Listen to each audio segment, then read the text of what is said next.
28 अगस्त दिन सावन का आखिरी सोमवार और जगह वही नुह का नल्हड़ महादेव मंदिर, जहां से 31 जुलाई के दिन ब्रजमंडल शोभा यात्रा निकली थी। सर्व जातीय हिंदू महापंचायत ने एक बार फिर साफ कर दिया कि 28 अगस्त को यात्रा तो वो हर हाल में निकालेंगे। सर्व जातीय हिंदू महापंचायत के सदस्य डीसी नुह के पास पहुंचे और 28 तारीख को ब्रजमंडल शोभा यात्रा निकालने की मांग की गई। जब इस मांग पर प्रशासन ने क्या कुछ कहा वो भी आपको बताएंगे, मगर इससे पहले आपको महापंचायत के सदस्यों के बयान सुनाते हैं। हमने जो ये जघन्य अपराध हुआ है विवाद के अंदर और जिस तरह की योजनाबद्ध तरीके से जिन लोगों की भी रही है इसमें, उसके विरोध में हमने एक पंचायत की और उसमें प्रशासन और सरकार से मांग की है कि मेवात में सुरक्षा होनी चाहिए, सब लोगों की होनी चाहिए। और जो छोटी छोटी संख्या में हिंदू रहता है, हिंदू होना कोई पाप है क्या? भारत के अंदर हिंदू होना पाप नहीं है, और उसकी सुरक्षा ना हो ये कितनी बुरी बात है। वैसे तो समाज को समाज की सुरक्षा करनी चाहिए, लेकिन अगर समाज दूसरा समाज नहीं सोचता है तो सरकार को, प्रशासन को करनी चाहिए।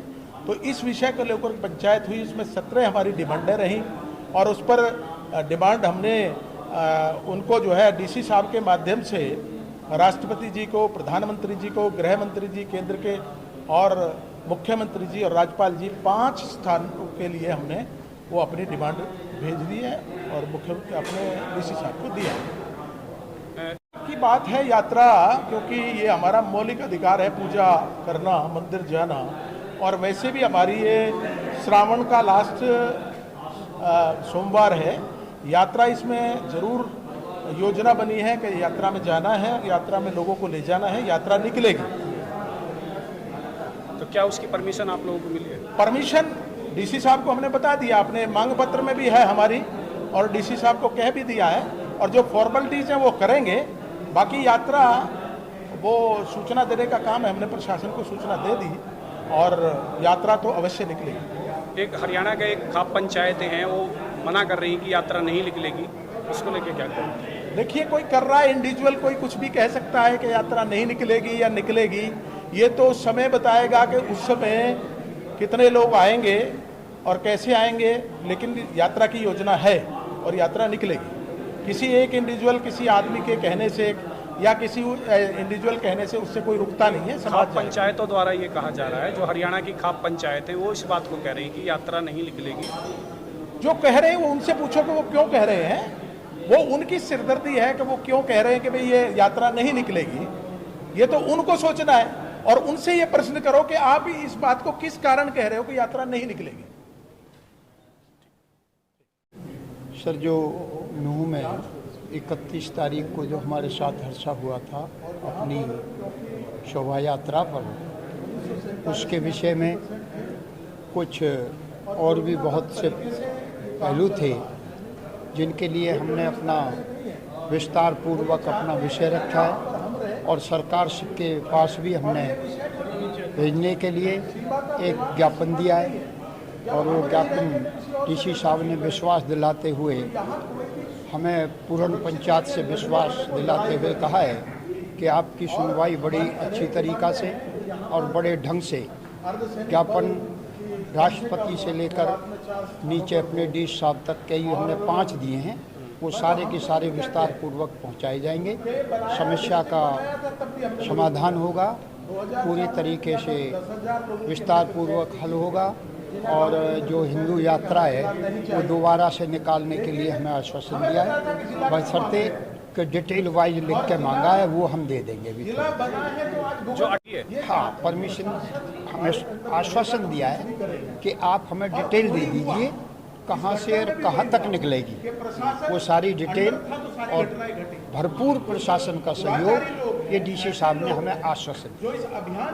तो हम तो कभी दंगा करते नहीं, दंगा से बहुत दूर रहते हैं। हमारा तो वसुधैव कुटुंब परिवार और विश्व के कल्याण की कामना करते रहते हैं। लेकिन कुछ लोग क्यों, ज़्यादातर लोग मेवात में 80% लोग जो इस्लाम धारण रखते हैं, उनकी मानसिकता ये पूरे राष्ट्र को पता है, पूरी सरकार को पता है, अधिकारियों को पता है, कर्मचारियों को मालूम है कि ये किस मिट्टी के बने हुए लोग हैं। ये रहते हिंदुस्तान में, विदेश के सपने देखते हैं। तो वो हम कोशिश कर रहे हैं कि साहब इनके विदेश के सपने देखने बंद हो जाए, इन पर कड़ाई से इनसे निपटा जाए, हमारी यात्रा संपूर्ण कराई जाए। वो हम लिखित में देंगे, लिखित में मांग।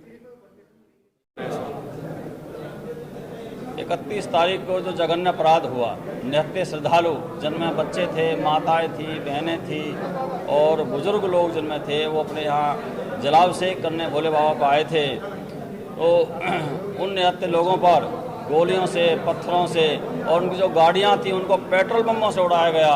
इस प्रकार का एक जघन्य यहाँ पर नरसंहार षड्यंत्र यहाँ पर हुआ।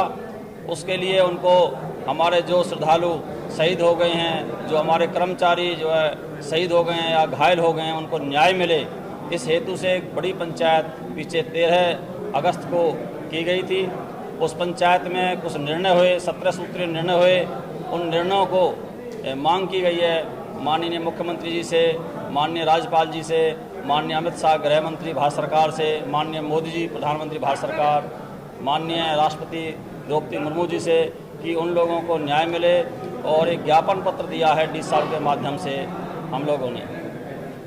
खाप पंचायत है, हरियाणा की कोई खाप पंचायत विरोध नहीं कर रही है। कुछ लोग तो फेक आईडी बनाने के लिए अपनी जो है वो प्रसिद्धि बनाने के लिए कुछ लोग कर रहे हैं, लेकिन खाप पंचायत किसी ने विरोध नहीं किया है। और इसमें भी ये मैं आपको जानकारी के लिए बता देता हूँ, 52 खापों में, खापों के अंदर सारी बिरादरी आती हैं। सर्वजातीय हिंदू महापंचायत हुई। हमें बेशक परमिशन कम की दी गई हो, हमारी उम्मीद से ज़्यादा लोग 15-16 हज़ार कम से कम लोग उसमें महापंचायत के अंदर सभी बिरादरियों के लोग आए और सभी ने सर्वसम्मति से हाथ उठा करके जो फैसले लिए 17 सूत्रीय, वो सारे फैसलों की लागू करने के लिए हम माननीय मुख्यमंत्री से, प्रशासन से मांग करते हैं। उसके लिए हम सब लोग आए हैं। और अरुण जेलदार जी जो हमारे 52 पालों के अध्यक्ष हैं, उनकी अध्यक्षता में ये बहुत बड़ी पंचायत आयोजित की गई और उसमें सारे फैसले सर्वसम्मति से लिए गए हैं। जो खाप पंचायतें विरोध कर रही हैं उसका मतलब वो फेक है। कोई व्यक्ति स्वार्थ में कोई विरोध कर रहा हो, अपनी प्रसिद्धि के लिए कोई कर रहा हो, लेकिन खाप पंचायतों को यदि कोई विरोध होता है तो 52 पालों का अध्यक्ष अरुण जेलदार जी हमारे अध्यक्षता करने के लिए नहीं आते। ब्रिजमंडल यात्रा के प्रशासन ने अनुमति तो नहीं दी, मगर आश्वासन दिया है कि ब्रिजमंडल शोभा यात्रा निकाली जाएगी, मगर इससे पहले यात्रा का रूट और तमाम डिटेल्स उन्हें देनी होंगे। दरअसल आज नुहू हिंसा के विरोध में सर्वजातीय हिंदू महापंचायत में पंचों द्वारा लिए गए मांगों को लेकर राष्ट्रपति, प्रधानमंत्री, गृह मंत्री, राज्यपाल, मुख्यमंत्री के नाम डीसी को ज्ञापन सौंपा गया।